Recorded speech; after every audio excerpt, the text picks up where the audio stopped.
Singapore waa dal tusaale u noqon kara wadan walba oo ay xaaladiisu meel hoose ka soo bilaabatay. السلام عليكم ورحمة الله وبركاته. كلنتي وعنا ونكسن صاحبيال مeel kasto aad joogtaan iyo waliba si kasto noo daawanaysaanba ku soo dhawaada barnaamijka kobciga maskaxdaada ee la soco wadamada caalamka taariikhdooda. hadduu Allah subxaanahu wa ta'ala ka raali noqdo barnaamijkan wuxuu noqon doonaa barnaamij toddobaadkii bixiligan oo kale aad kala socotaan channelka barnaamijkan quruxda badan leh waxaan idin soo diyaariyay Liibaan mahadsanid jaamac. Singapore waa wadan tusaale dhameystiran u noqon kara wadan kasta oo ay xaaladiisu meel xun ka soo bilaabatay ama hadda la dabaalanaya mawjado xambaarsan faqri, dawlad xumi, gacan hoorsi iyo waxtar la'aan.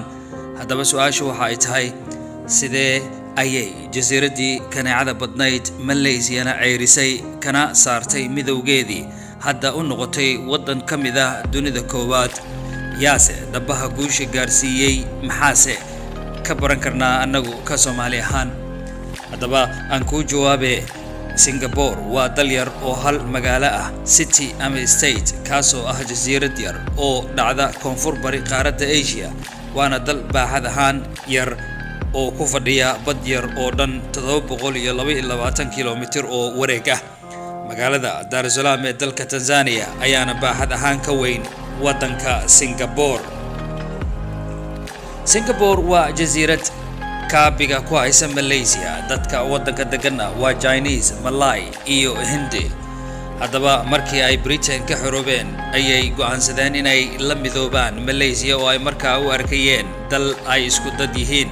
sanadii 1963 ayay la midoobeen Malaysia iyaga oo markaa noqday dal qura, balse nasiib darro awgeed 2 sano kadib baarlamaankii Malaysia ayaa u codeeyay inay Singapore ka go'do iyaga oo xilliga ku liidayay Singapore markaa inay ahayd jasiirad yar oo kaneeco badan dad sabool ahina ay ku noolaayeen, taasoo xilliga aan wax faa'iido ah ugu jirin Malaysia. xilliga haddaba Singapore waxa ay u ahayd xilligii ugu xumaa, waxa ceyriyay dad kuwii iyaga markaa ugu dhawaa. Lee Kuan Yew oo isagu ahaa ra'iisul wasaaraha dalka waxa uuna u tafaxaytay sidii uu Singapore uga saari lahaa duruufta adag ugana mid dhigi lahaa wadamada ugu hodansan dunida.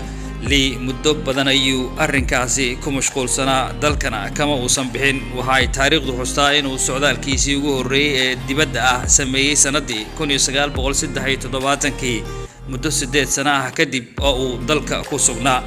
Lee haddaba sanadii 1990 ayuu xilka ka degay isaga oo markaa loo aqoonsaday inuu yahay aabihii wadanka, wuxuuna sabab u noqday Singapore inay noqoto maanta xarun caalami ah oo hooy u ah waxbarashada, madadaalada, dhaqaalaha, daryeelka, caafimaadka, raasumaalka, hal-abuurka, saadka, wax soo saarka, tiknoolajiyadda, dalxiiska, ganacsiga iyo weliba gaadiidka.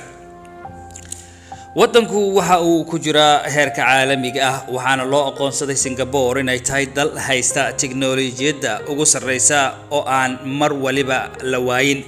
Singapore waa dal ay ku kulmeen hay'adaha iyo shirkadaha ugu waaweyn dunida, waxaana lagu qabtaa shirarka caalamiga ah. Singapore waa dal kale maalgelinta ugu wanaagsan dunida. Singapore waa dal aad u qurux badan, sidoo kalena waa dalka ugu ammaanka badan dunida. waa dal leh dhaqaalaha ugu furfuran caalamka, waxaana uu kaalinta saddexaad kaga jira wadamada ugu musuqmaasuqa yar dunida. waa dalka uu ku yaalo suuqa saddexaad ee sarifka caalamka ugu weyn. dalku waxa wax kheyraadahay malahan oo xitaa malahan dhul beereed ay wax ku beertaan. qudaarta laga isticmaalo oo dhan wadankaasi waa mid dibadda kaga timaada, sidoo kalena ciidda wax lagu dhiso xitaa dibadda ayay ka keensadaan. sidaasi oo ay tahayna waa dhul cagaar ah oo ay ku yaalaan daaraha ugu dhaadheer uguna quruxda badan dunida. sidoo kale waa xarunta saddexaad ee ganacsiga dunida iyo xarunta saddexaad ee shidaalka dunida lagu nadiifiyo. waana dalka shanaad ee ugu hal abuurka sarreeya caalamka, sidoo kalena leh dekadda labaad ee ugu mashquulka badan caalamka. Singapore waa magaalada ugu nolosha qaalisan dunida. dekadda Singapore waxaa lagu tilmaamaa inay tahay hormuudka dekadaha caalamka, sidoo kalena garoonka diyaaradaha Changi ee Singapore waa kan isagu ugu wanaagsan caalamka. diyaaradda Singapore Airlines ayaa noqotay diyaaradii ugu wanaagsaneyd dunida waxaana mar loo doortay inay tahay diyaaradda caalamka ugu wanaagsan. dhinaca horumarka aadanaha Singapore waa dalka sagaalaad ee caalamka ugu horeeya. wadanka waa dal ka mid ah kuwa dhaqaalaha ugu horeeya caalamka.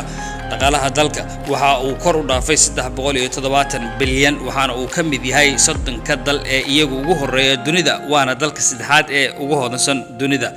dakhli sanadeedka haddaba soo gala dadka Singaporeyiinta ahi waa 98,000 sanadkii waana dal aad ugu horumaray hanaanka waxbarashada. jaamacadda Singapore waa jaamacadda ugu wanaagsan guud ahaan jaamacadaha ka jira qaaradda Asia. sidoo kale daryeelka caafimaadka ayaa isna ah mid aad u wanaagsan.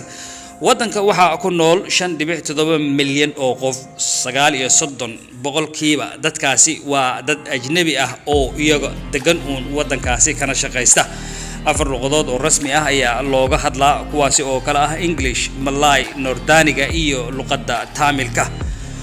wadankii haddaba la ceyriyay ee kaneecada iyo faqriga hooyga u ahaa ayaa maanta waxa uu hormuud u yahay dhaqaalaha, tiknoolajiyadda, aqoonta iyo hal-abuurka dunida. waxaana heerkaas gaarsiiyeen in loo arko inuu ahaa hogaamiyihii ugu wanaagsanaa qarnigii 20aad. waa Lee Kuan Yew.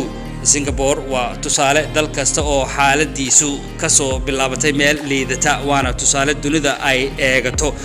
bal aan ku weydiiyay haddii aan nahay Soomaali inagu maxaynu ka baran karnaa arinta Singapore